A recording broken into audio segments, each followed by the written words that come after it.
Good morning and welcome to worship at Ocean View Presbyterian Church. Our announcements can be found in the bulletin, which is available on our website, but we would like to bring a few to your attention. Super Bowl Sunday is actually Super Bowl month, as we continue to support the Deacon's mission for this month. Bring a can of soup and drop it off in the container marked Pile Center. This soup will be used to help feed the hungry, and cash donations will go to the Ocean View Cheer Center Meals on Wheels. And thank you for your support. The deadline for submitting items for the newsletter is today. Contact Jim or Lori Hartzig with your announcements for the March newsletter. This morning at 10:30, we will begin our Lenten Bible study, Meeting God in Paul, reflecting on the seasons of Lent. Pastor Terry will be leading this week's study, and you will want to take this opportunity to participate. Zoom information is in the bulletin and on our website. If you wish to donate flowers for the Sunday services, you will need to call the church during office hours or contact Marty Summer. She is scheduling for the flower chart. An update church flower chart will be in next week's bulletin. Please check the bulletin for items needed for the sharing pantry. Throughout the week, our community is making use of the items in the pantry to help during these difficult times. As we continue to review our spending of your contributions and offerings, we once again want to express how grateful this church is for the support and generosity of this congregation and friends. Please keep all those on our prayer list close to your heart and in your prayers. And if you need someone to talk to or pray with, please contact Pastor Terry, a deacon, a member of session, or one of our Stevens ministers. Let us prepare to worship God. From Hippolytus of Rome, come into liberty from slavery, into a kingdom from tyranny, into incorruption from corruption. How? By water and the Holy Spirit. This is the water in conjunction with the Spirit by which paradise is watered, by which the earth is enriched, by which plants grow, by which people are begotten again and endued with life, in which also Christ was baptized. Please stand as you are able for the call to worship.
and that is enough. Remind us who and what we are, your children, and who Christ is for us, our shepherd. Help us to hand over all of ourselves in love and trust. Friends, Christ suffered once for all, for righteous and unrighteous, in order to bring us to God. Thanks be to God.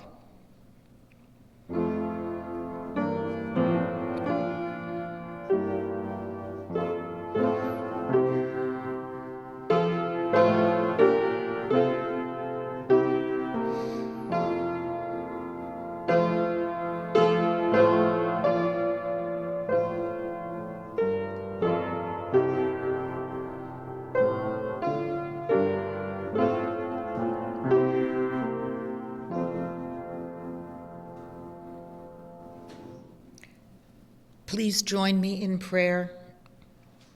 Gracious God, give us today, by your word and your spirit, courage to examine the desert places in our hearts and willingness to face the adversaries in our lives who lure us away from you.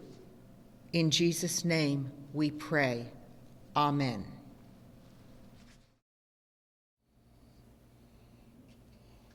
The Old Testament passage is from Genesis, chapter 9, verses 8 through 17. God is establishing a covenant with Noah and his sons, which is universal and ecological in scope. Listen for the word of the Lord. Then God said to Noah and to his sons with him, As for me, I am establishing my covenant with you and your descendants after you, and with every living creature that is with you, the birds, the domestic animals, and every animal of the earth with you, as many as came out of the ark. I established my covenant with you, that never again shall all flesh be cut off by the waters of a flood, and never again shall there be a flood to destroy the earth.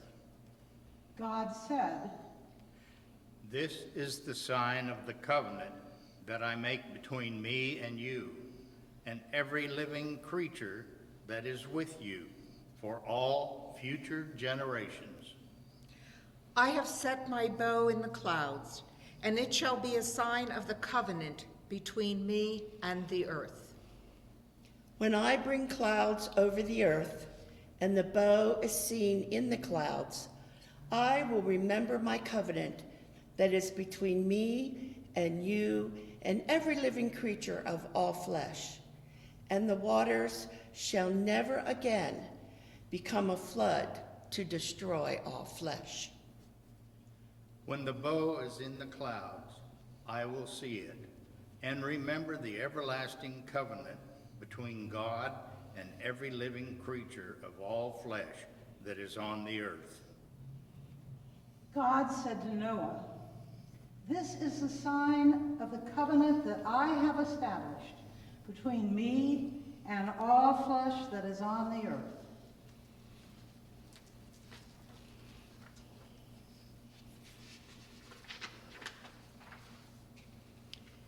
The New Testament lesson is from the Gospel of Mark, generally thought to be the earliest gospel account of Jesus as Messiah. We are reading the first chapter, verses 9 through 15, Jesus' baptism and temptation.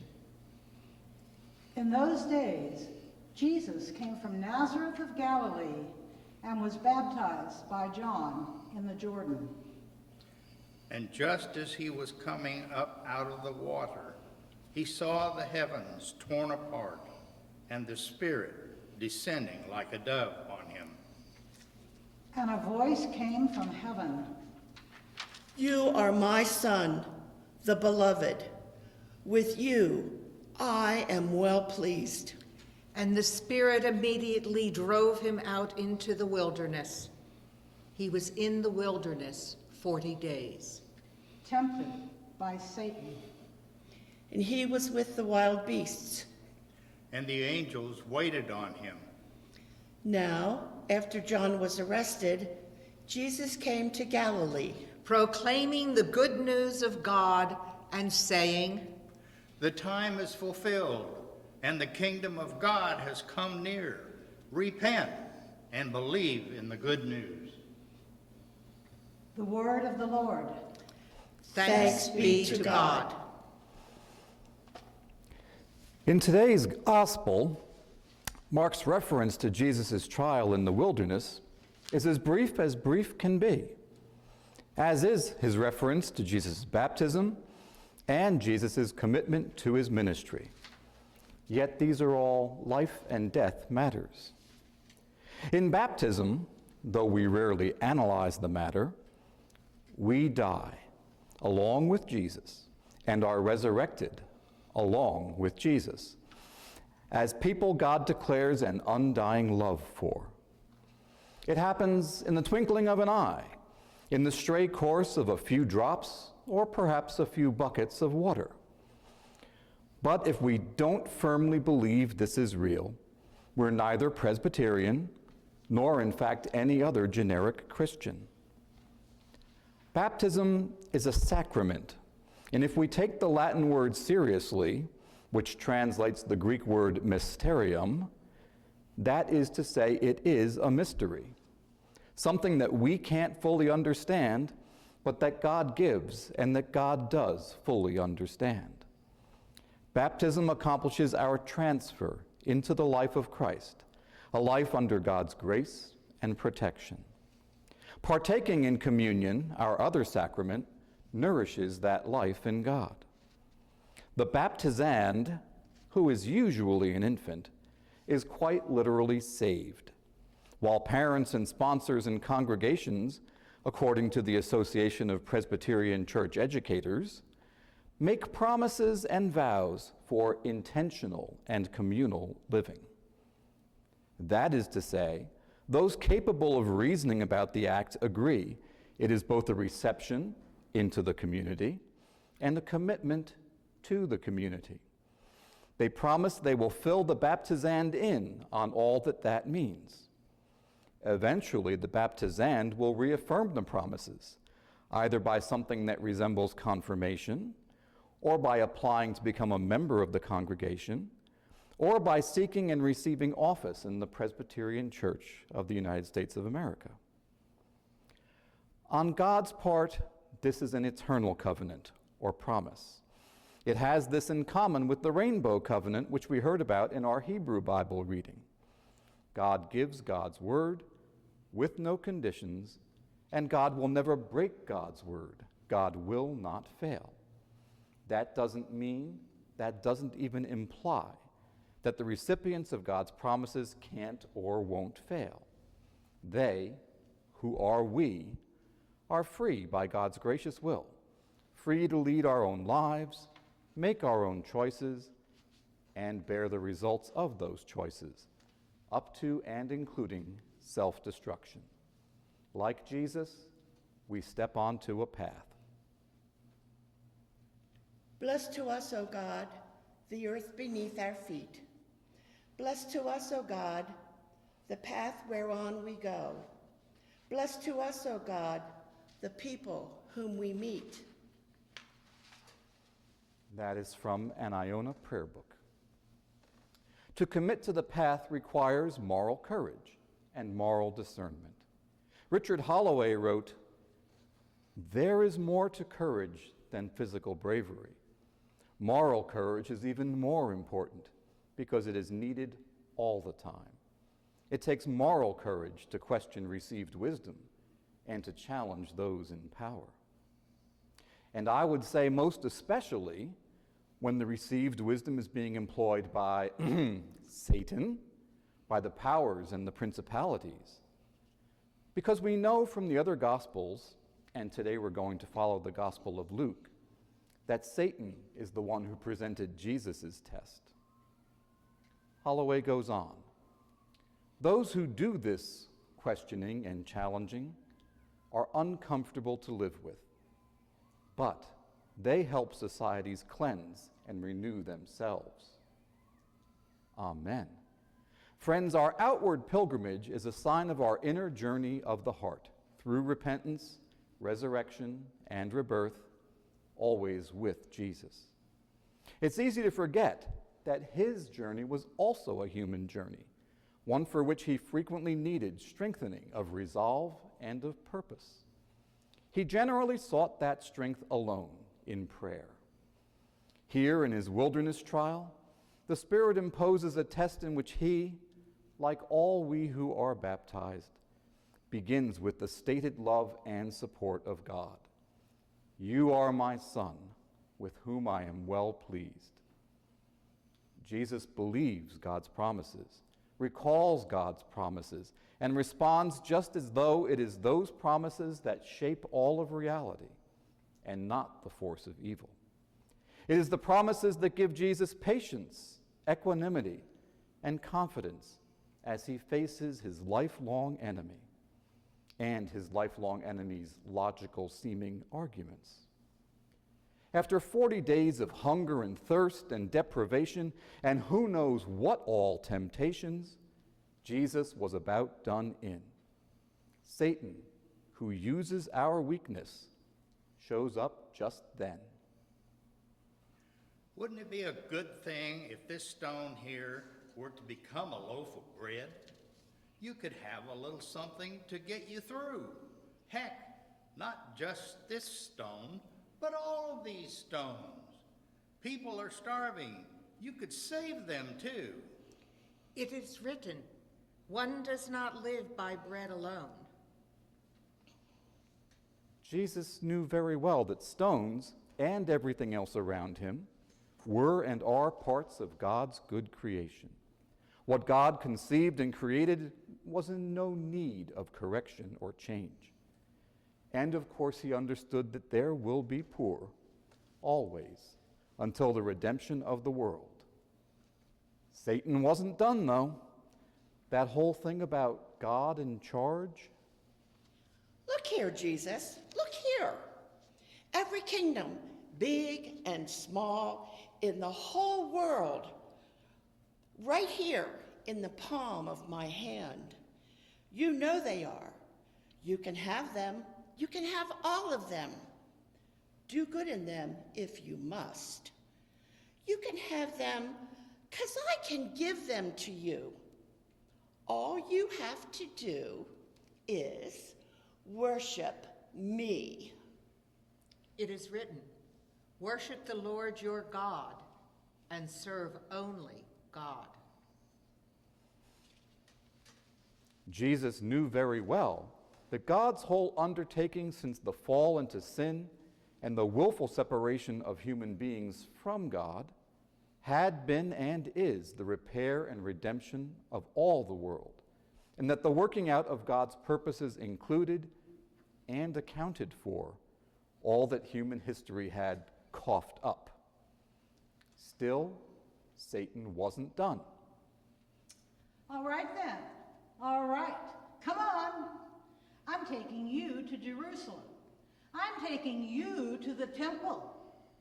Here we are, as high as on the temple as you can go.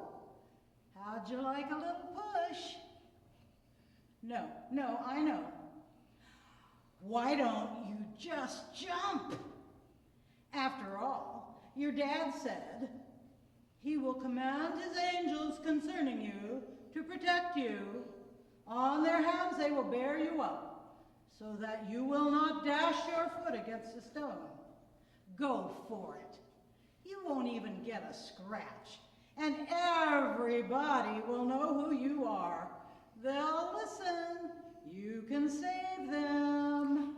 It is said, do not put the Lord your God to the test. Jesus knew very well that the failure to trust God's creation, God's actions, and God's motives had been the beginning of all humankind's troubles. Certainly, a repetition of that failure would solve nothing. Here's something based on a prayer from Ghana. It's also from an Iona prayer book. Lord, the sun has disappeared. I have switched off the light, and my wife and children are asleep. The animals in the forest are at rest, and so are my neighbors on their mats. We are not afraid. Your moon is there above us. Your eyes watch us. Your hands touch us. And through the day you have led us wonderfully, and we have come to rest, satisfied and calm. Renew us during our sleep, so that in the morning we may be fresh for all the new day may bring. And Lord, please be with our brothers and sisters far away, who will be getting up now as we go to sleep. Amen. Friends, will you now please stand as you are able and join me in our affirmation of faith? This is from our Song of Hope. We are a people of hope, waiting for the return of our Lord. God has come to us through the ancient people of Israel as the true Son of God, Jesus of Nazareth, as the Holy Spirit at work in our world. Our Lord speaks to us now through the inspired Scriptures. Christ is with us day by day. Amen. Please be seated, and we will come to our time of prayer. And I do have a joy to hold up first. This Tuesday morning at I think 10:45, if I remember correctly, Rita DeBage will be interviewing for a position at Merck. While I personally believe, and I'm pretty sure you do, they will be blessed to have her, nonetheless, please hold Rita in prayer at that time. I'm sure there will be nerves, etc. Now, we just observed the funeral of George Young, and I do urge you to remember George, to remember Elsie and her family. Those of you who were able to watch our virtual service know that this has been extraordinarily difficult for that family. I know you all want desperately to bless that family with your company, but please, I ask you personally, this is not a direction from the church. Please, if you are going to go see Elsie, call first. Make certain you won't be part of a crowd so that we can keep Elsie and her family and ourselves safe. This discipline has been hard, but we need to hold on to it. So I ask you, please, yes, she'd love to see you, but call first. And thank you for that. Let us pray. Good and faithful God, with us in our every trial, however long that trial may be. We thank you today most especially for the gift of Jesus' baptism, and therefore of our baptism as well, which is, of course, into him. We thank you that you reached out before you knew, before we knew, before anybody could know how deeply we might fall, letting us know that there is a way forward. However much we are angry at ourselves, angry at others, even, and forgive us, angry at you, there is a way forward. We thank you that following upon our baptism and following all people, there is your grace, which loves before it condemns, upholds before it casts down, saves long before it condemns.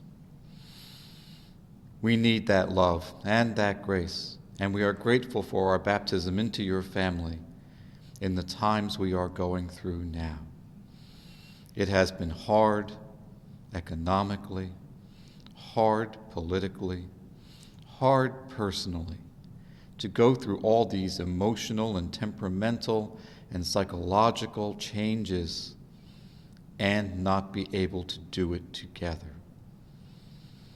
It has been hard not commiserating with each other with our hands and with our shoulders instead of over the phone and over the computer. It has been hard to uphold ourselves and therefore to keep in mind that you uphold us. And yet, more than ever, we need exactly your upholding while we are weak, while we want the finish line before the finish line is here.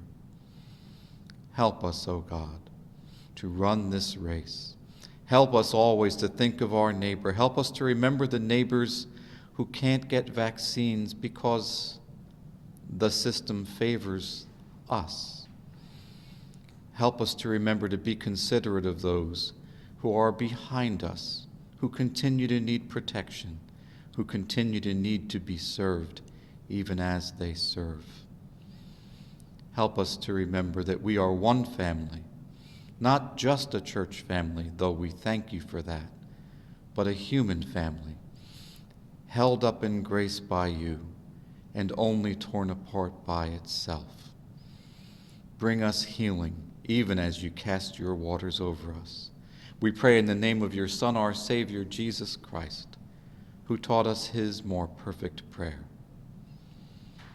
Our Father, who art in heaven, hallowed be thy name.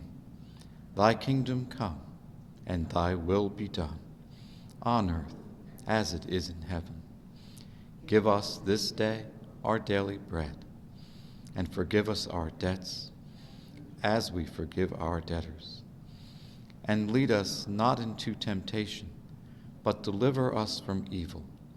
For thine is the kingdom, and the power, and the glory forever. Amen.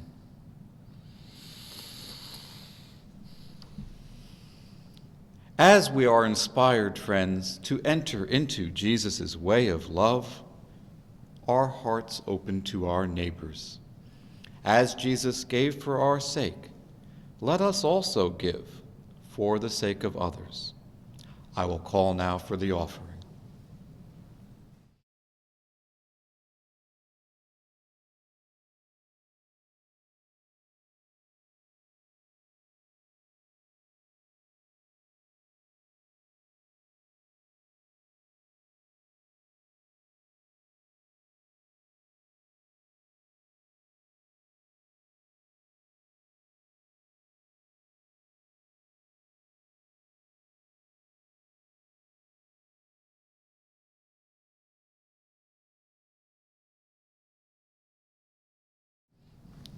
Merciful God, we have brought to your table today our burdens and our brokenness for you to bless and change. So also, in our gratitude, we bring these our gifts to your table. Use them, we pray, to bring blessing and change wherever there is need. In the strong name of Jesus we pray. Amen.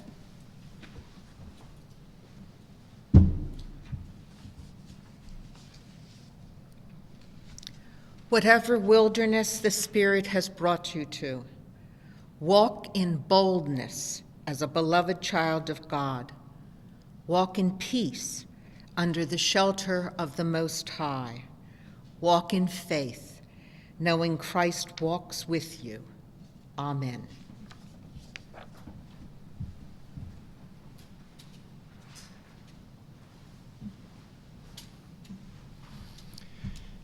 And now, friends, I entrust you to God and to the message of God's grace, a message that is able to build you up and to give you the inheritance with all who are sanctified.